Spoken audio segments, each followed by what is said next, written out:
Andito tayo ngayon sa ECDIS. Ito yung lumang ECDIS. Ito yung old model ng ECDIS. Ito yung tawag na JAN 901B ECDIS. Ayan. So, pag-aaralan natin ngayon na yung paano gumawa ng user map dito sa ECDIS. So, yun, papakita ko sa inyo kung paano ako gumawa ng user map sa ECDIS. Ito. Una, puntahan natin dito sa user map. User map. Then, user map editor. Yan. Dito na tayo ngayon. Yan. Ganun lang ka-simple yan. So, yan. Pag nandito na tayo, kung new or open. So, halimbawa, open natin yung mga nagawa na natin na user map. Example, ito yung ating ginagamit natin ngayon. Ito yun. So, kung halimbawa ito yung ginagamit natin at maglalagay tayo ng example, call master. So ito, pupunta tayo ngayon sa ginagamit natin, and then okay. Then zoom in lang natin.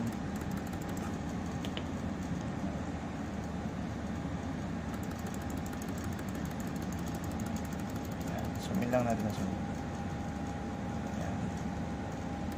So ayan, example, gagawa tayo ng call master dito sa area nito. Yan. Ito yung mga pamimilian natin. Example, itong line, gagawa tayo ng line. Click lang natin yung line. Left click dito. Yan, ito yung gagamitin natin. Left click. So, left click. Pag naka-left click na natin, i-click lang natin dito ng left click din. Ito, left click. Tapos, i-click ulit natin dito. Left click ulit. Yan, magkakaroon na, tapos meron siyang may hiwalay. I-right click lang nyo yun. Ito, right click. Pagka right click, tapos lalabas yung abort. So, click lang nyo yung abort. Yan. So, meron na tayong line. Yun. So, ikaw, depende sa iyo kung anong gusto mong kulay. At lalakihan mo yung kapal niya. So, click natin to. Once na nagawa na natin, click. Lalabas na yung kanyang So, kung gusto mong ibahin ng kulay, line color, line, pwede mo siyang gawing pink. Then, okay. Yun, kulay pink na siya. Tapos, click mo lang ulit siya doon sa pinakadulo. Lalabas ulit siya. Tapos, pwede mo siyang palakihin. Pwede mo pakapalin. Yan. Okay, yan. Pumapal na siya. Tapos, kung gusto mo ulit siyang yung line style, pwedeng putol-putol. Iyon, ganyan. So, yun lang. Sa susunod ulit na video ko, na tutorial. Yan. Yun lang, pag nakagawa ka na ng ganyan,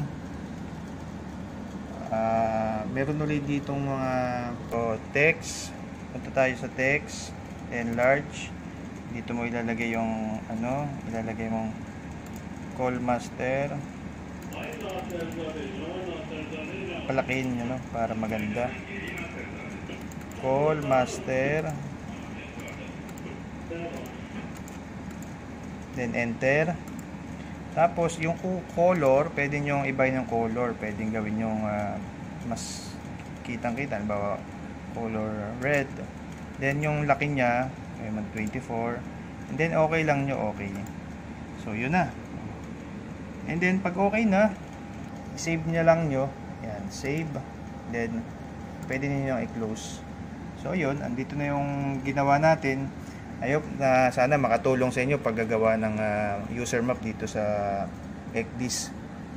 So sa susunod uling video, maraming salamat.